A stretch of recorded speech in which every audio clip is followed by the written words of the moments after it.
नमस्कार दोस्तों, स्वागत है आप सभी का 42nd क्लास में फ़िज़िक्स ऑप्शनल की, जो कि फ़िज़िक्स ऑप्शनल में यूपीएससी सीएससी के लिए पढ़ा रहा हूँ।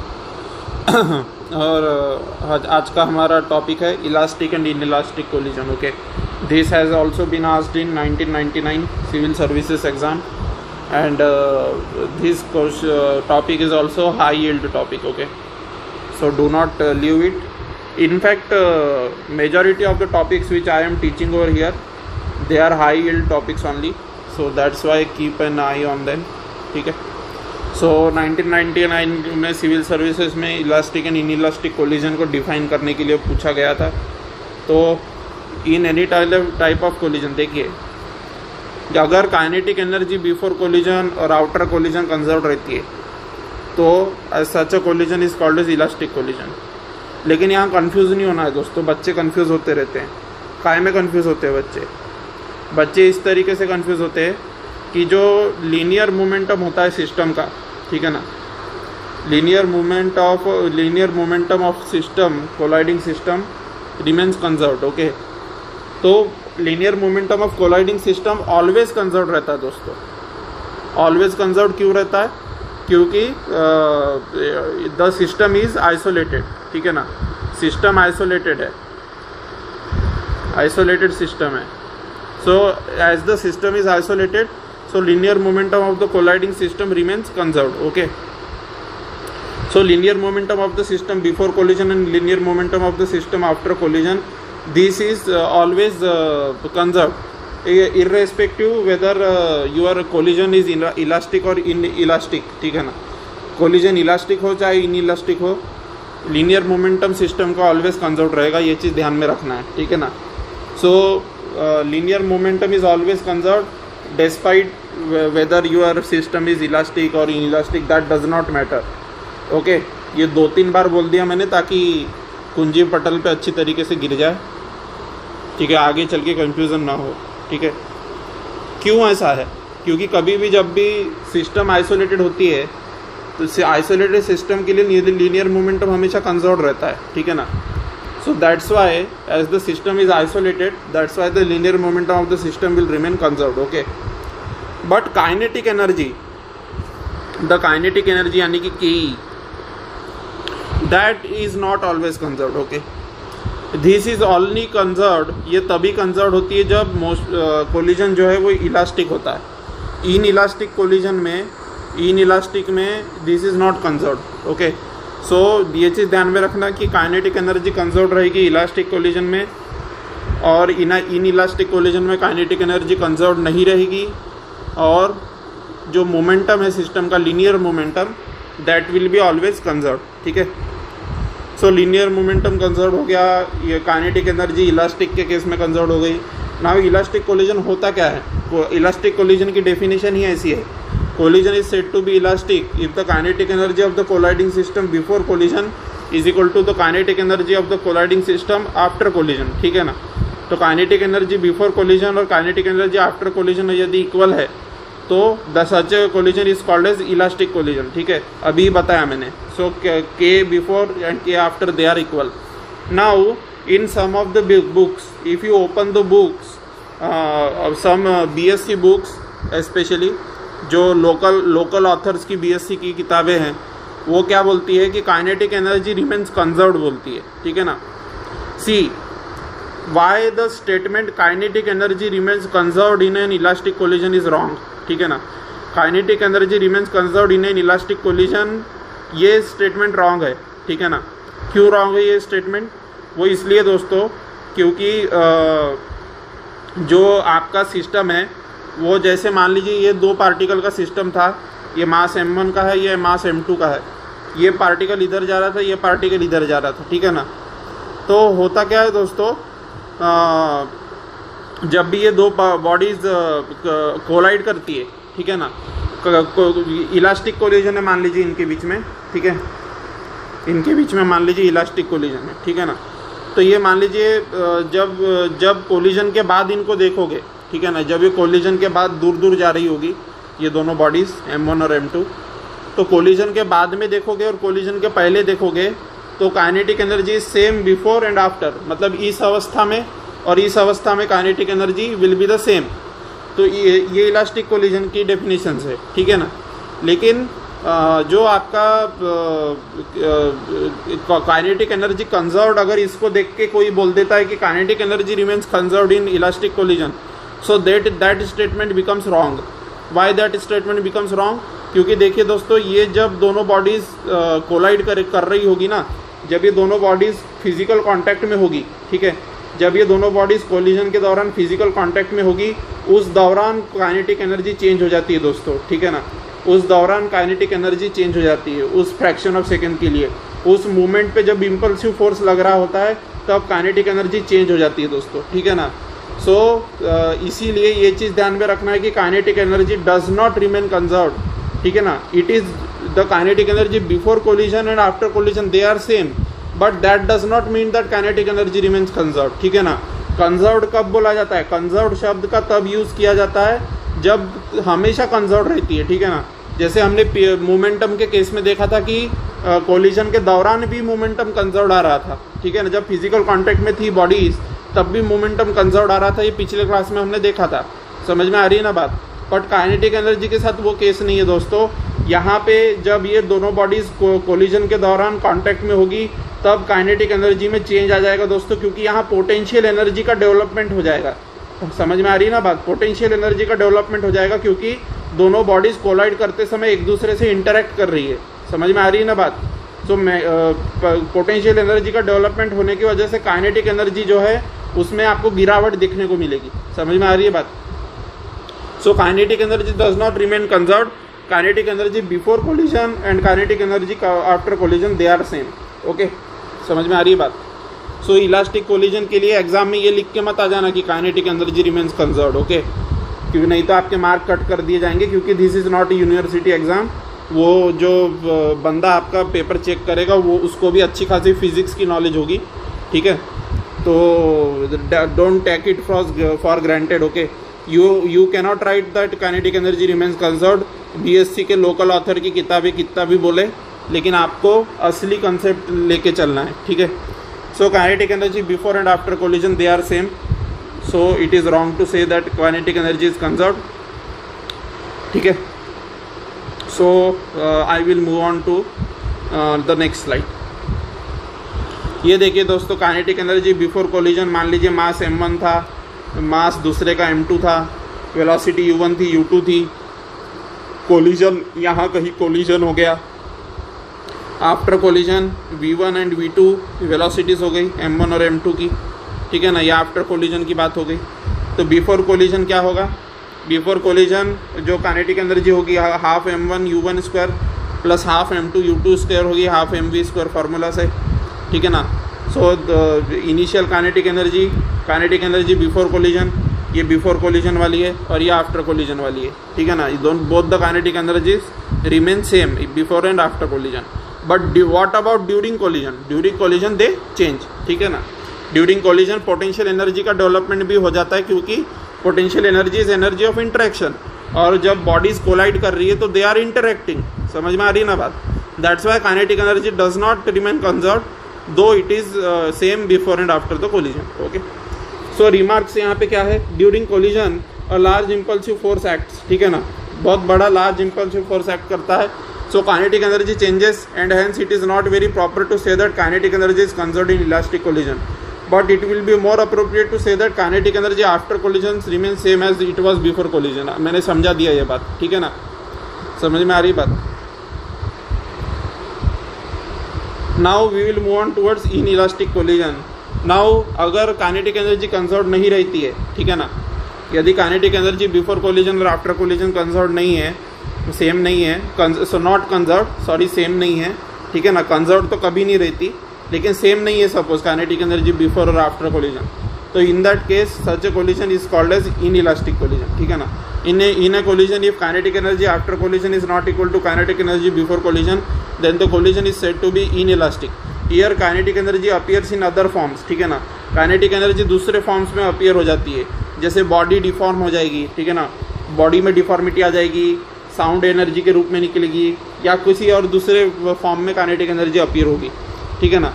इन some cases kinetic energy after collision is smaller than kinetic energy before collision, ठीक है ना। तो काइनेटिक एनर्जी आफ्टर कोलिजन यानी कि मान लीजिए ये बिफोर कोलिजन की अवस्था है, ठीक है ना। मान लीजिए बिफोर कोलिजन की अवस्था ये है जो मैं यहाँ दिखा रहा हूँ, ये मान लीजिए बिफोर कोलिजन की अवस्था है, ठीक है ना। ये M1 और ये M2, ठीक है, ये बिफोर कोलिजन की अवस्था है मान लीजिए, ठीक है।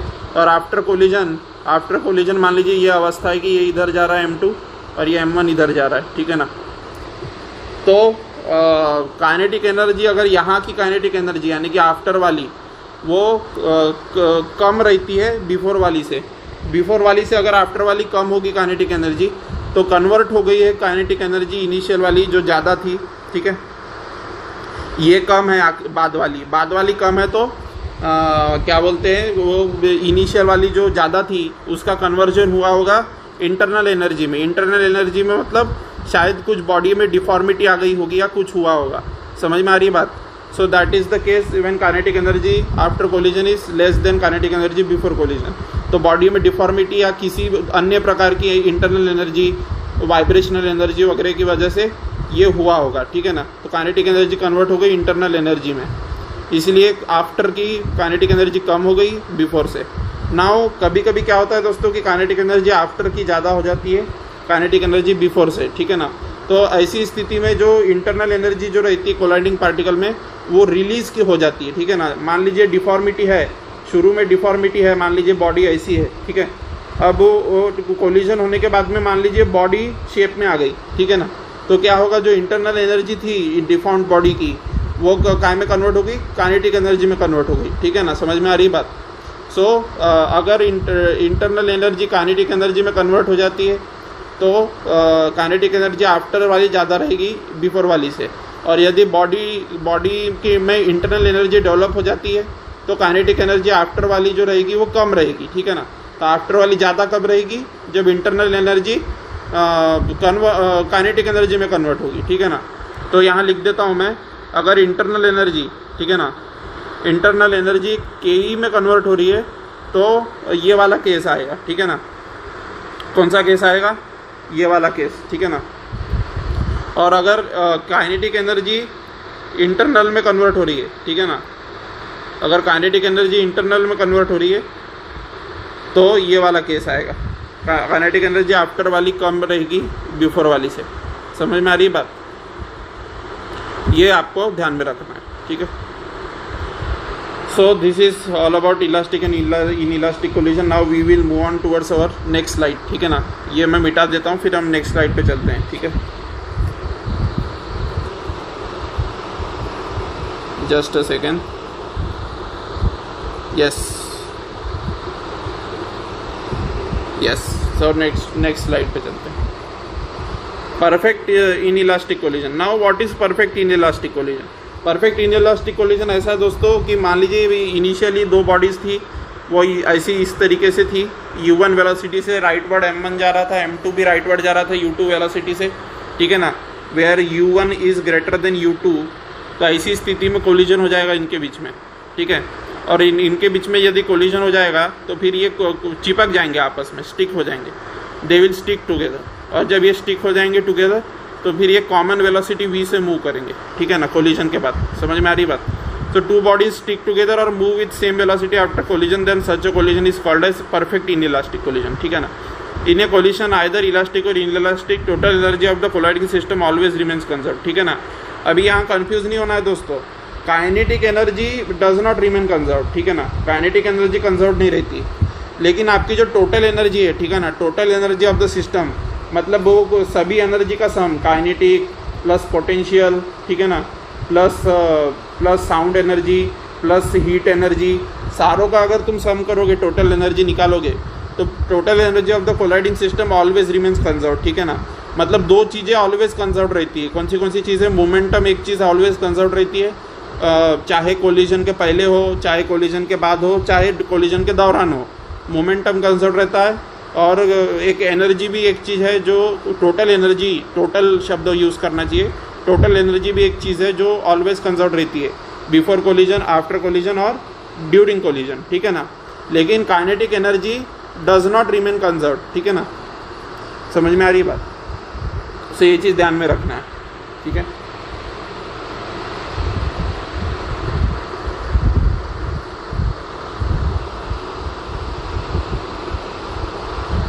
टोटल एनर्जी इंक्लूड्स, देखिए यहाँ पे लिखा भी है, total energy includes all form of energy such as mechanical energy, internal energy, excitation energy, radiant energy और इवन मास एनर्जी। समझ में आ रही ना बात?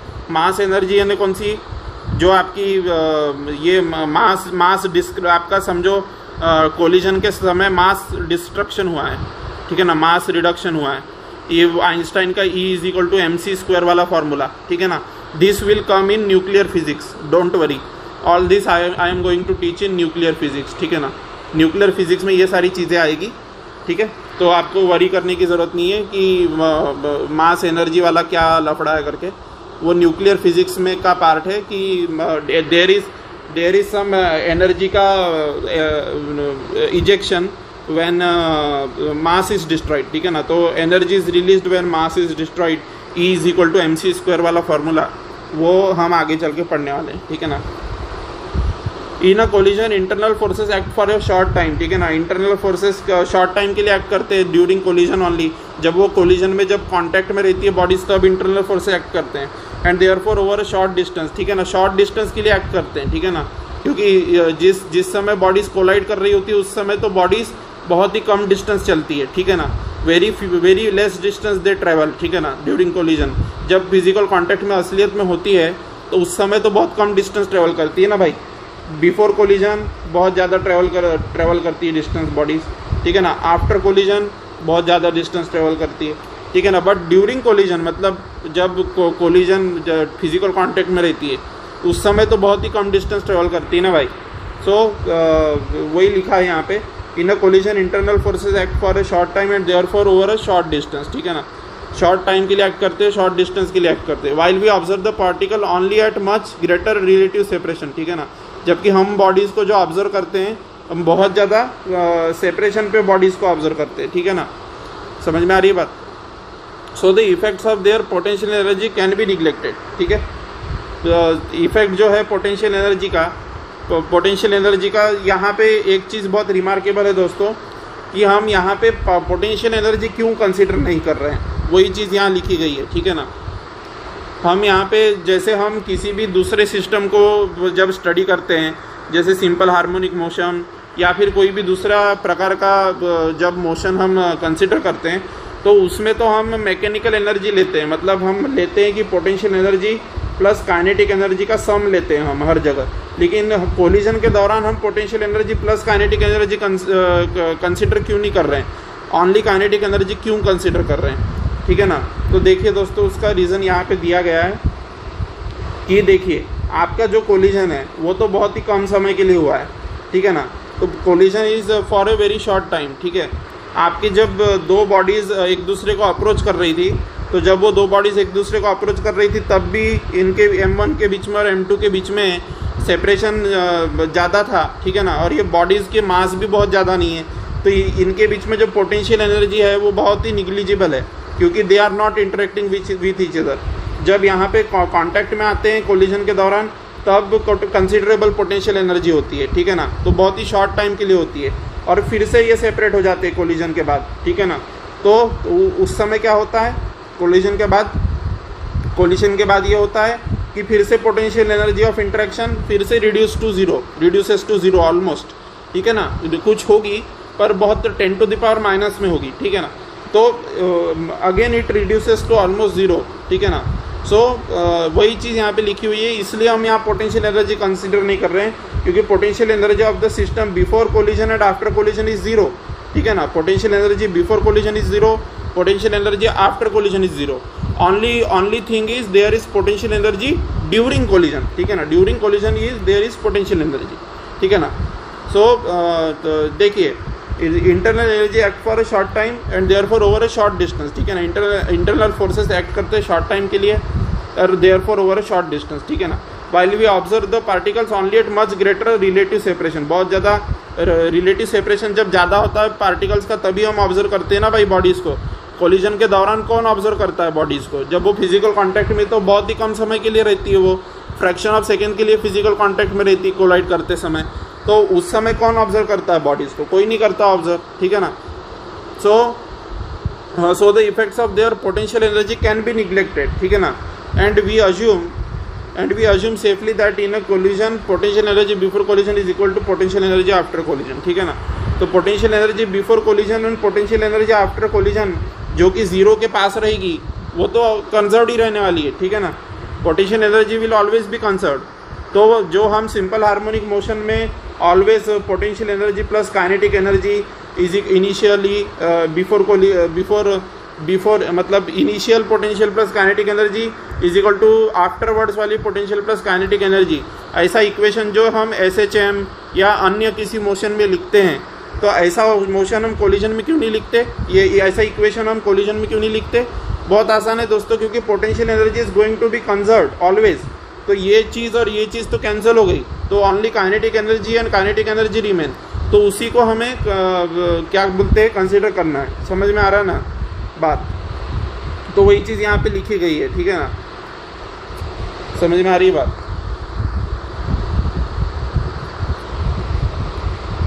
Sorry,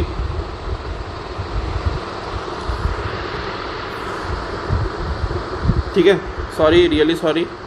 So in a collision, internal forces act for a short time while we observe the particle only its much greater relative separation, so the effects of their potential energy can be neglected, and we safely assume that in a collision kinetic energy before collision is equal to kinetic energy after collision. समझ में आ रही बात? So change in mechanical energy means change in kinetic energy, ठीक है ना। तो mechanical energy में चेंज किसके बराबर होगा? काइनेटिक एनर्जी में चेंज के बराबर होगा। समझ में आ रही है बात? या फिर चेंज इन काइनेटिक एनर्जी किसके बराबर होगा कोलिजन में? चेंज इन मैकेनिकल एनर्जी के बराबर होगा। आपको पोटेंशियल एनर्जी कंसीडर करने की जरूरत नहीं है, क्योंकि वो कैंसिल हो जाएगी। समझ में आ रही है बात? दैट इज ऑलवेज कंजर्व्ड, ठीक है ना।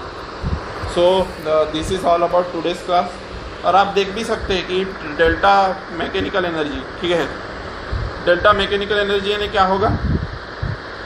शुरू की काइनेटिक एनर्जी प्लस शुरू की पोटेंशियल एनर्जी, फाइनल वाली, सॉरी नॉट इनिशियल, फाइनल वाली, माइनस इनिशियल, ये तो चेंज होता है ना भाई, माइनस इनिशियल पोटेंशियल एनर्जी, ठीक है ना। Now initial and final potential energy are same, so change in mechanical energy will be equal to simply change in kinetic energy. समझ में आई बात? So the change in mechanical energy means change in kinetic energy और vice versa. समझ में आ रही बात? So this is all about today's class.